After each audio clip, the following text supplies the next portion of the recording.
मोहिनी के चैनल पे आप सभी का स्वागत है। सो गाइस मैं बहुत प्यारे से सॉन्ग पे और हीरो के हीरो सुपर के सुपर स्टार के सिंगर हैं वो, जो कि आप लोगों के दिलों में वास करते हैं। अभी तो बहुत ज़्यादा अच्छा हो गया है फिलहाल, मतलब होता है ना कि ऑडियंस के लिए बहुत अच्छा हो गया भोजपुरी में खेसारी जी और पवन सिंह जी एक साथ हो गए हैं, तो इसका मतलब बहुत ही ज़्यादा बेनिफिट मिलने वाला है पब्लिक को।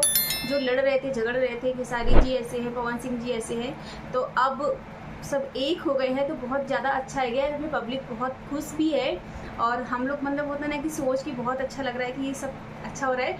तो आज मैं पवन भैया के गाने पे सॉन्ग पे रिएक्शन करने वाली हूँ। बोलबम सॉन्ग है, तो आई थिंक आपको बहुत ज़्यादा अच्छा लगने वाला है, क्योंकि गाना तो बहुत प्यारा है, बहुत ही ज़्यादा अच्छा है। तो चलिए स्टार्ट करते हैं। बाकी पवन भैया के बारे में हम ज़्यादा क्या ही बोले, पवन भैया तो धमाल मचा ही रहे हैं, तो मैंने सोचा थोड़ी सी धमाल हम भी मचा ले उनके गाने पे रिएक्शन करके। तो चलिए स्टार्ट करते हैं उनके गाने पर रिएक्शन। प्यारी प्यारी सी आवाज़ के साथ में कानों को सुकून देते हैं और बॉडी को थोड़ा सा जंपिंग करते हैं। चलिए पावर ऑफ पवन भैया स्टार्ट करें। आप लोग रेडी हो? यस मैं तो रेडी हूँ, आप लोग को भी रेडी होना पड़ेगा ना हमारे साथ में। हर दहिया पिराता ये राजाऊ, पूरा दहिया पिराता ये राजाऊ। आय हो दादा, जय हो बाबा।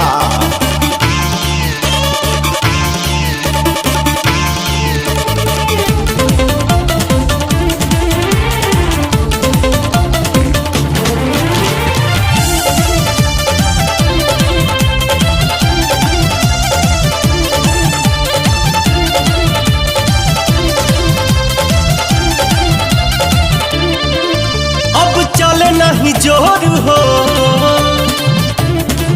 मन भइल कमजोर हो, अब चल नहीं जोर मन भइल कमजोर। हमर पौआ छिलाता है राजाऊ राजाऊ राजाऊ। रउए बताई कैसे कांवर उठाई, पूरा दहिया पिराता है राजाऊ। रउए बताई कैसे कांवर उठाई, पूरा दहिया पिराता है राजाऊ।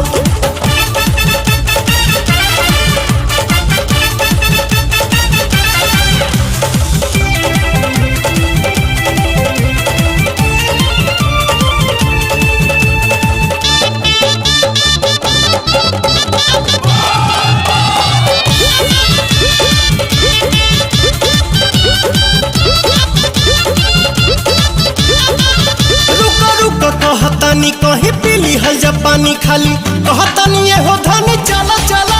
अभी गमने के उतरल दुल्हनिया आई, बारी उमर बनाया तोहार कनिया आई।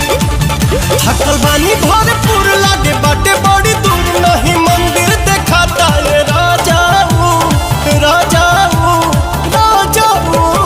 रउए बताई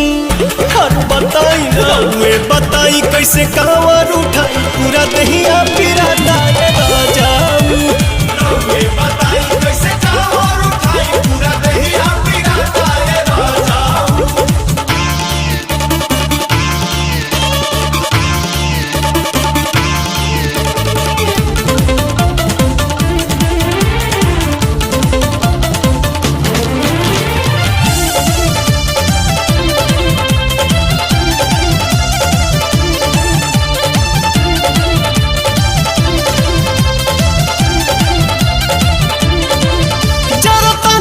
जिया कांवर धोके मोर पिया कहीं रुक के आराम तनी कोइली।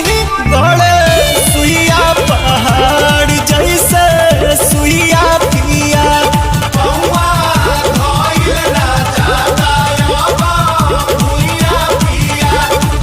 दीपक साथे प्यारे लाल पवन बाणे खुशहाल, सभे देवघर में जाता है राजाऊ राजाऊ हरे राजाऊ। रउए बताई कैसे कांवर उठाई, पूरा दहिया पिराता है राजाऊ। रउए बताई कैसे कांवर उठाई, पूरा दहिया पिराता है राजाऊ।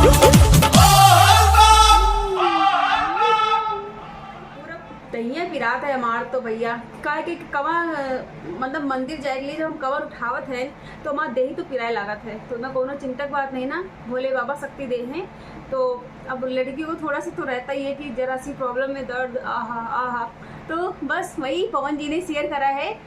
चलो कोई बात नहीं है, बड़ा अच्छा लगा, बहुत मज़ा आया, बहुत प्यारा सॉन्ग है। पवन जी ने एक दिल की बात कही है लड़कियों की, तो दैया तो पिरात है, वह कोनो चिंतक बात नहीं ना। उन्होंने बता दिया है कि कांवर लेके जाओगे तो थोड़ा बहुत दर्द होगा, बट उसके लिए भगवान शक्ति देंगे, प्रदान करेंगे आप लोगों को। आपको कैसा लगा रिएक्शन और ये सॉन्ग कैसा लगा तो प्लीज़ मुझे कमेंट में जरूर बताइएगा। आपके कमेंट का इंतजार रहता है, आपके सब्सक्राइबर का, मेरे तो एक सब्सक्राइबर का वेट रहता है। सो प्लीज़ आप लोग मुझे सपोर्ट करें और ज़्यादा से ज़्यादा मतलब प्यार दें। तो मिलते हैं नेक्स्ट वीडियो में, और वीडियो जैसा भी लगे तो कमेंट कर दिया करो, ज़्यादा थोड़ा सा भी परेशान रहती है आप लोग के कमेंट के लिए। चलो bye bye, take care, love you.